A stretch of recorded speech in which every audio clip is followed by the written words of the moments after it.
अस्सलाम वालेकुम व्यूअर्स। आज मैं आपके साथ बहुत डिफरेंट सी एक रेसिपी शेयर करने जा रही हूँ। मूंग और मसूर की दाल के पराठे। बिस्मिल्लाहिर्रहमानिर्रहीम से स्टार्ट करते हैं। जो इंग्रेडिएंट्स मुझे चाहिए उसमें है गेहूं का आटा, ये मेरे पास गंदम का आटा है। जितना आपको जितनी रोटियां बनानी है उसी हिसाब से आप आटा लीजिएगा, इसकी कुछ क्वांटिटी नहीं है एज सच एज। उसके बाद मैं आपको बताऊंगी मुझे चाहिए मूंग की दाल, जो मूंग और मसूर की पकी हुई दाल। इसकी रेसिपी मैं डिस्क्रिप्शन बॉक्स में आपके लिए छोड़ दूंगी। ये फुल पकी हुई है। मैंने रात को इसको पकाया था, रात को इसको दाल चावल के साथ खाया और अब सुबह इसके पराठे बनेंगे। तो दाल चाहिए। उसके बाद मुझे यहाँ पे चाहिए, यहाँ पे मेरे पास है धनिया। ये मेरे पास 2 मुट्ठियाँ लाइक 2 हैंडफुल ऑफ धनिए के थे। उसके बाद इसमें मैंने सब्ज़ मिर्चें डाली हैं। आप अपने टेस्ट के हिसाब से जितनी आपको चाहिए उतनी डालिएगा। उसके बाद इसमें मैंने 2 रेड प्याज डाले हैं, ओनियन, और मैंने इसमें डाला है अनारदाना। इसका आप अच्छा सा एक ब्लेंडर में डालकर या चॉपर में डालकर इसको चॉप कर लीजिए, बिल्कुल इस तरह से। ये मेरे पास तैयार है। उसके बाद मैं सॉल्ट यूज़ करूँगी। दाल ऑलरेडी पकी हुई है, उसमें सब मसाले हैं, लेकिन आटे में जाएगी तो इसलिए हमें ज़्यादा मसालों की ज़रूरत है। सॉल्ट यूज़ करूँगी, अजवाइन यूज़ करूँगी। अजवाइन आप स्किप करना चाहें तो कर सकते हैं, लेकिन मुझे इसका टेस्ट अच्छा लगता है इसलिए मैं अजवाइन यूज़ करूँगी। क्वांटिटी आप अपने हिसाब से लीजिएगा जितना आप आटा गूंद रहे हैं। उसके मैंने यहाँ पे 1 टीस्पून ली है। और यहाँ पे मेरे पास गरम मसाला, ये ½ टीस्पून है। गरम मसाला बहुत ज़्यादा ना डालिएगा। उसके बाद रेड चिली पाउडर है, ये मेरे पास 1 टेबल स्पून है। आप अपने टेस्ट के हिसाब से लीजिएगा, आटे की क्वांटिटी से लीजिएगा, क्योंकि मैंने आटे की कोई मेजरमेंट नहीं किया। उसके साथ ही मेरे पास यहाँ पे कोरिएंडर यानी कि सूखा धनिया, ये कुटा हुआ है, ग्रैंड नहीं है, पाउडर नहीं है। ये मेरे पास 1 टीस्पून है। उसके बाद है मेरे पास सूखी मेथी, ये मेरे पास 2 टेबल स्पून है। अब चलते हैं इसके मेथड की तरफ। जी तो व्यूअर्स, सबसे पहले मैं दाल में ये जो मैंने ग्राइंड किया है, धनिया, रेड प्याज, सब्ज़ मिर्चें और अनारदाना, वो डालूँगी। उसमें मैं सॉल्ट ऐड कर दूँगी। इसमें शामिल करने से ये होगा कि हम इसका टेस्ट कर पाएंगे। अजवाइन डाल रही हूँ मैं, गरम मसाला डाल रही हूँ, रेड चिली पाउडर, सूखा धनिया और मेथी। अब हम इसको थोड़ा सा पानी डालकर, ये देखिए थोड़ा सा पानी डालकर इसको हम मिक्स कर लेते हैं और मैं इसको टेस्ट कर लूँगी। जी तो मैं यहाँ पे आपको दिखाऊँ, मैंने सब मसाले मिक्स कर लिए हैं। ये देखिए इस तरह से। मुझे थोड़ा सा तीखा कम लगा है तो मैं थोड़ी सी रेड चिली फ्लेक्स यानी क्रश पेपर भी इसमें शामिल कर रही हूँ। और इसको मिक्स करके अब हम इससे आटा गूंद लेते हैं। तो आटा गूंदने के लिए हम इसको सबसे पहले आटे में थोड़ा थोड़ा करके ये मेज़ा जो मैंने बैटर तैयार किया है वो डालूँगी, क्योंकि मैं एक ही हाथ यूज़ कर रही हूँ तो इसलिए ज़रा दिखाने में मुझे थोड़ी प्रॉब्लम होगी। ऐसे आप इसको मिक्स करते जाइए और जैसे आटे की शेप आती जाती है उसी तरह से आप इसको मिक्स करते रहें। तो मैं यहाँ पे दिखाऊँ, मैंने सारा मेज़ा इसमें मिक्स कर लिया। ये देख लीजिए आटा इस तरह से हो जाएगा। अब इस स्टेज पर हम इसमें थोड़ा थोड़ा सा पानी ऐड करेंगे। थोड़ा थोड़ा सा पानी, जितना पानी आपको चाहिए अपने आटा गूंदने के लिए उस तरह आप पानी ऐड करते जाइए। और इसको जैसे एक रेगुलर आटा गूंदते हैं रोटियों के लिए उस तरह से आप इसका आटा बना लीजिए। तो आटा गूंद चुका है, बिल्कुल रेडी है। मैंने एक बाउल में नीचे ऑयल लगा लिया।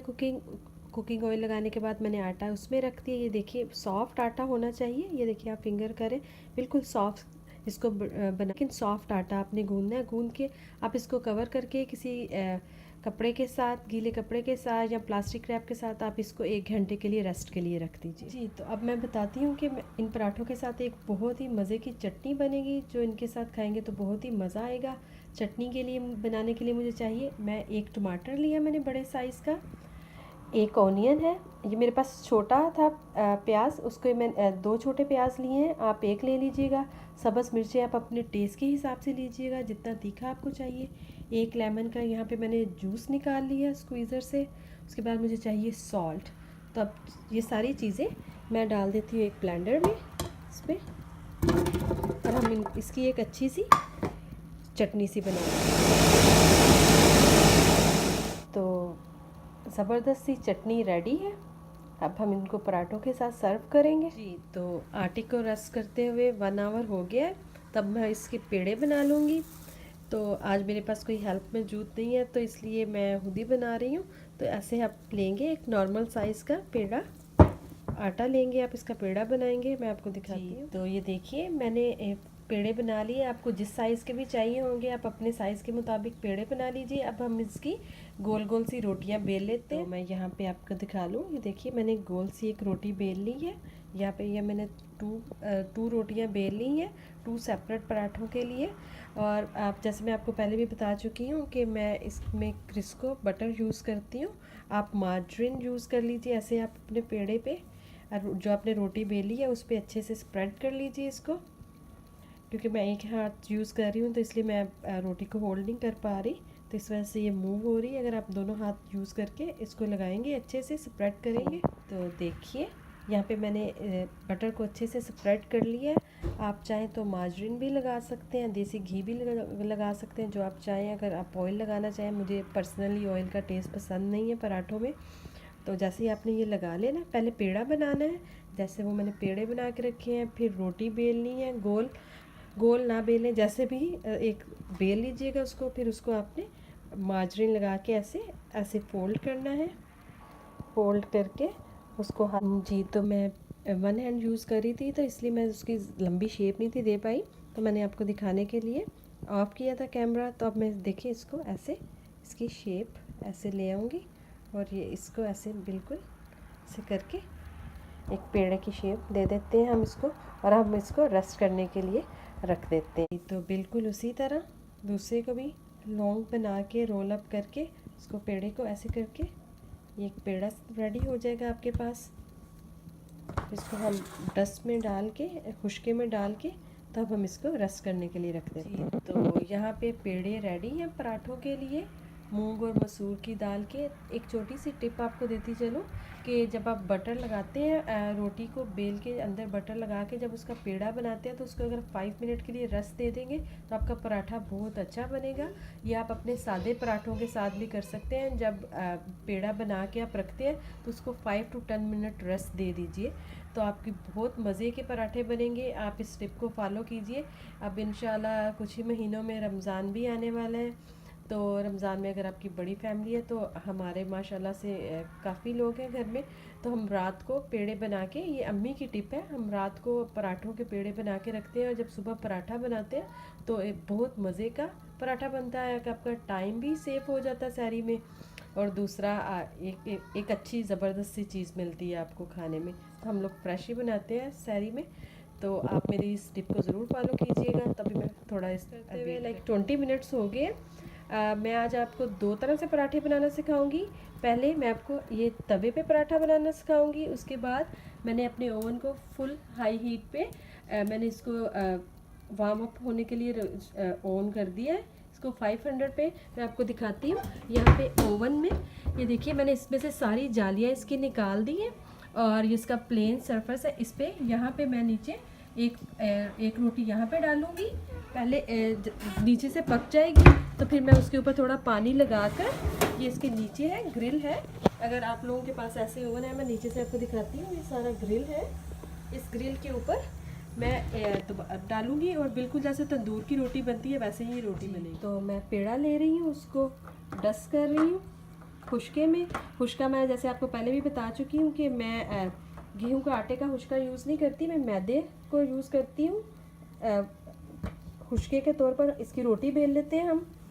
जो हमने ओवन में डालनी है वो बहुत ज़्यादा बारीक नहीं करनी, क्योंकि अगर बारीक हो जाएगी तो वो थोड़ा बहुत क्रिस्पी सी हार्ड बन जाएगी। तो यहाँ पे मैं दिखा दूँ, ये मैंने थोड़ी पतली बेली है, ये मैं तवे पे डालूँगी।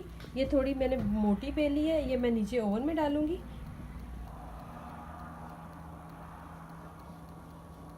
पहले तवे पे डाल लेते हैं। देखिए तवा प्री हीट है तो मैं इस पे डाल रही हूँ। और देखिए इसके थोड़े किनारे टेढ़े मेढ़े से हैं, क्योंकि ये दाल की रोटी है, तो ज़रा इसको बनाते वक्त ज़रा अगर आप चाहते हैं कि बिल्कुल स्ट्रेट आए तो आप हाथों की मदद से इसको इकट्ठा कर लीजिएगा। वैसे तो ये इस तरह से भी आप डाल सकते हैं।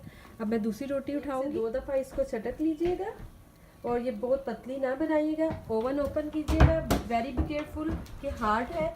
अपने हाथ से ऐसे ओवन पे मैंने ये रोटी ऐसे डाल दी और मैं ओवन को बंद कर दूँगी। जी, तो जैसे ही एक तरफ थोड़ी सी पकनी लगे तो आप इसको जैसे रेगुलर पराठा बनाते हैं हम साइड चेंज करेंगे। उसके ऊपर अगर आपने जो भी डालना है बटर या देसी घी, मैं देसी घी डाल रही हूँ, देसी घी डालेंगे और हम बिल्कुल इसको पराठे के जैसे सेक लेंगे, जैसे पराठे को रोस्ट करते हैं दोनों तरफ से। इसका कलर पिंक कर लेंगे हम। और यहाँ पे मैं नीचे आपको दिखाऊं तो दूसरी रोटी भी ऑलमोस्ट रेडी है। देख, इसको चिमटे की मदद से ये देखिए बिल्कुल इसको आराम से मैं निकाल लूँगी। और यहाँ पे मैं आपको दिखाऊं बिल्कुल जैसे तंदूर में रोटी बनती है पीछे से, बिल्कुल वो इसका कलर आ गया। साथ साथ तवे पे रोटी बन रही है, साथ ये वाली, इस पे मैं ये हाथ में पानी डालूँगी ऐसे थोड़ा सा और अपनी रोटी के ऊपर ऐसे हल्का सा इसको गीला करेंगे। और फिर मैं नीचे वाला ओवन ओपन करूँगी ऐसे।